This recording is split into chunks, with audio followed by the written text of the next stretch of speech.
dos Santos,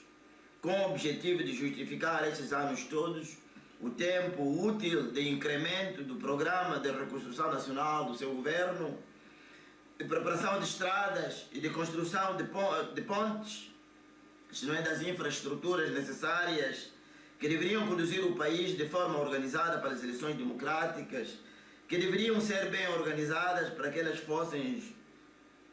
livres e justas. Pela avaliação que fazemos nós em todo o país, desta boa intenção dos nossos governantes, se as eleições não forem adiadas ainda também para 2008, conforme já foi anunciado, como nos fazem crer, garantimos ao povo angolano, apesar de todo esse esforço, mesmo assim, por falta de boa vontade política, não teremos até lá um país organizado em termos de infraestruturas, capaz de atender melhor eleições democráticas, conforme os discursos que temos ouvido. Em resumo, o trabalho executado a nível da reconstrução nacional não justifica de nenhuma forma o tempo da realização desses trabalhos, nem justifica os investimentos de 7,2 bilhões de dólares americanos concedidos pela linha de crédito da China desde 2004,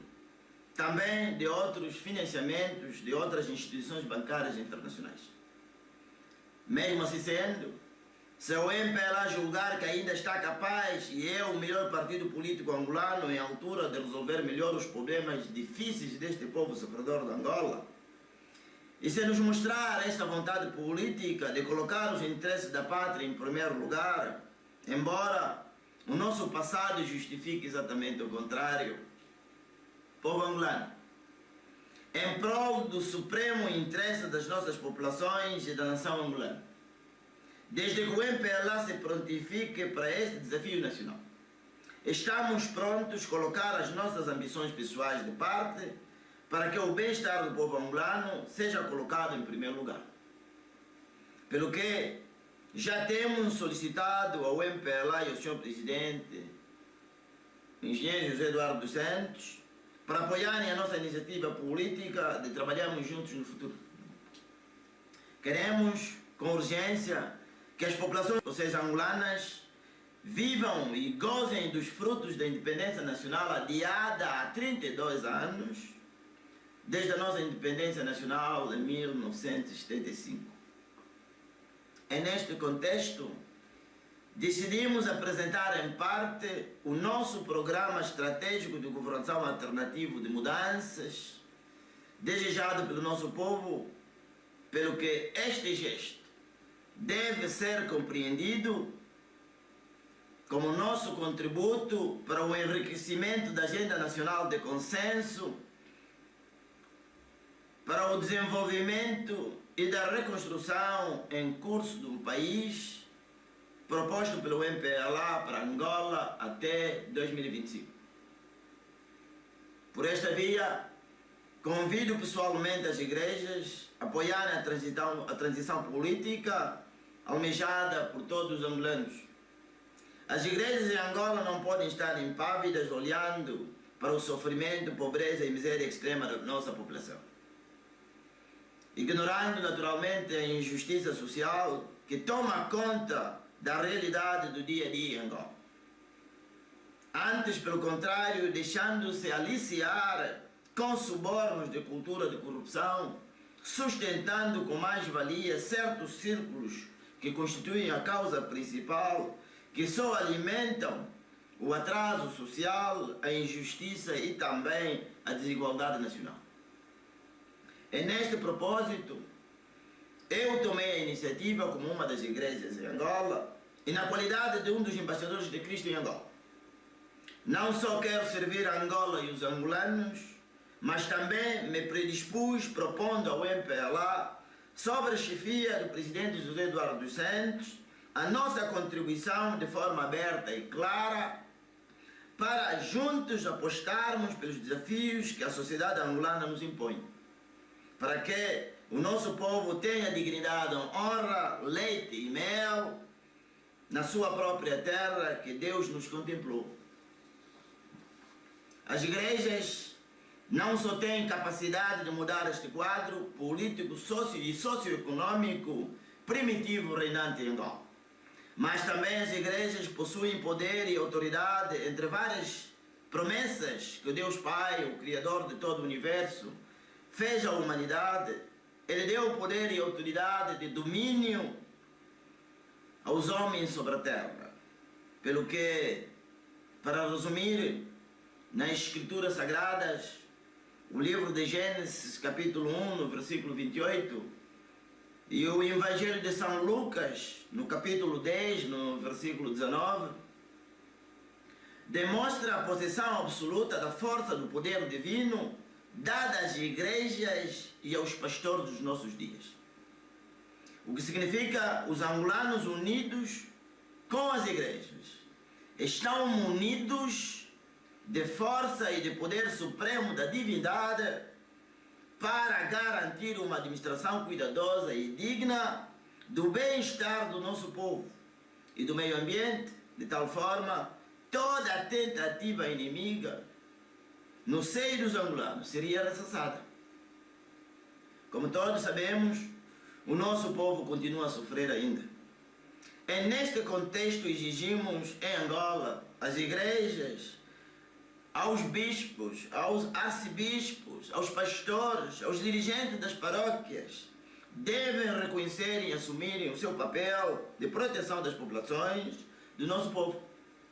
vítimas de uma pobreza e miséria extrema, sem razão nenhuma de ser.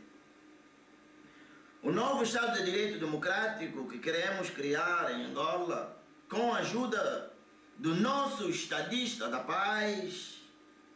o guia da transição política, Sua Excelência, o engenheiro José Eduardo dos Santos, e assim estamos apostados, se formos eleitos em 2008, vamos dar às igrejas e a todas as organizações humanitárias de caridade, isto é, que operam em Angola, o devido apoio, e enquadrando-as também no Orçamento Geral do Estado, com um fundo anual para financiar os programas sociais das igrejas e de programas sociais, após elas forem chamadas para se reorganizarem na próxima República que criaremos em 2008,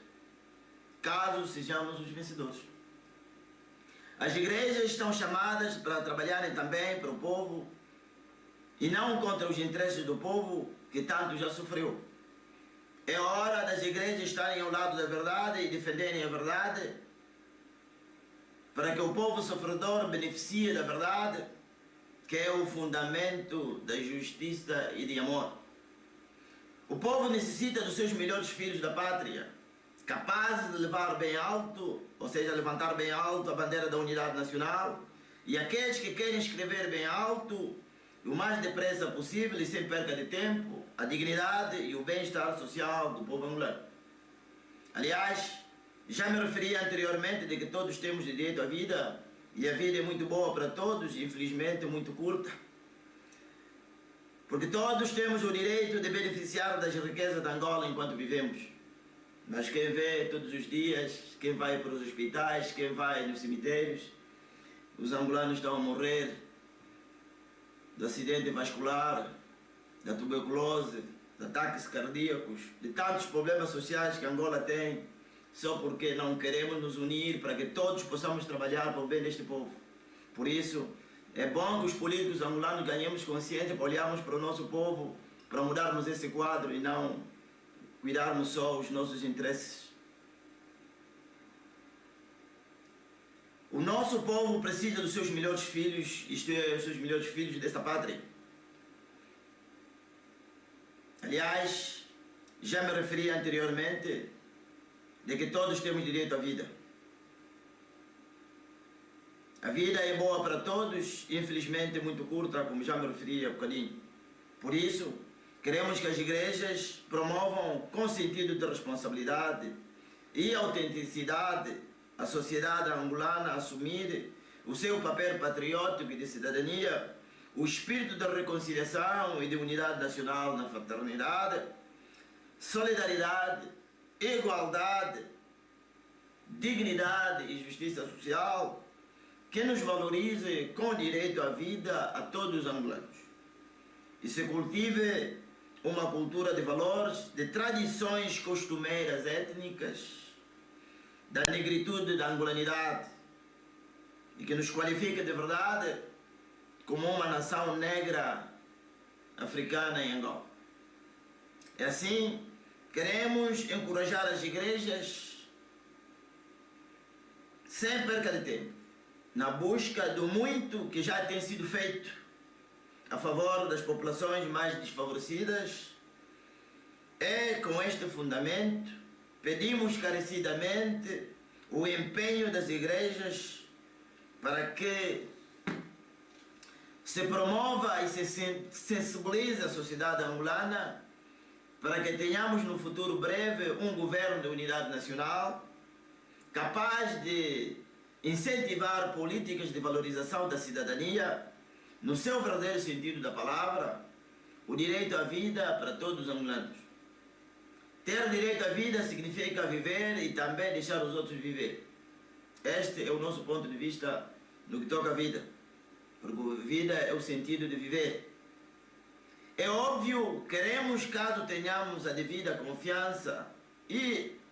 absoluta do povo angolano para promovermos mudanças em 2008 e 2009 para o bem-estar da população angolana, certamente vamos também, no sentido verdadeiro, acabar também com a pena de morte em Angola. Porque em Angola temos ainda a pena de morte. Quando quem quiser matar, pode matar em Angola, com a morte sumária que muitos pacatos cidadãos angolanos sofrem diariamente pela criminalidade que assola o nosso país, devido à recente guerra que tivemos. Não podemos deixar de dizer que não temos a pena de morte no nosso país. Apesar disto, ou seja, isto constar na nossa Constituição e que no fim de contas não é respeitada por ninguém. Porque a Polícia Nacional mata em pleno público, sem recurso aos órgãos de justiça existentes neste país. Quem é chefe e os que têm patente, se não é enfardamento, matam publicamente porque são chefes e contra chefes não há lei. E também os criminosos de mão armada, do outro lado, semeiam o terror e o pânico do jeito que lhes apetece nos nossos bairros. Nós, para darmos o nosso contributo para que os angolanos encontrem efetivamente a verdadeira dignidade na sua própria terra, intencionamos solidarizar-nos com o Sr. Presidente da República, o engenheiro José Eduardo dos Santos, na aposta dos desafios do futuro, sendo ele o ideal magistrado experiente do nosso país, capaz de pilotar a transição democrática incontornável. E também é só ele a única sobrevivente figura principal do nosso conflito armado, capaz de viabilizar para que no nosso país se vaticine novas e mais profundas mudanças políticas que o nosso povo exige de nós, caso ele tenha vontade política de permitir uma verdadeira mudança e melhoria das condições de vida de todos os angolanos, isto é, antes de deixar a sua vida política, caso intencione ir para a reforma. Porém, o Sr. Presidente da República, como todos sabemos, já ordenou, a início de 15 de novembro de 2006 até 15 de junho de 2007, o registro eleitoral, que com certeza, incluindo outras tarefas preparatórias eleitorais, as mesmas poderão ocupar todo o ano de 2007. Vamos todos nos registrar, isto é, aqueles com idade compreendida, ou seja, exigida pela lei, para que todos tenham a capacidade de votar nas próximas eleições o nosso melhor futuro para Angola. Também o Sr. Presidente da República, através do Conselho da República, seu órgão consultivo, já anunciou a provável realização de eleições em separado, as legislativas para 2008 e as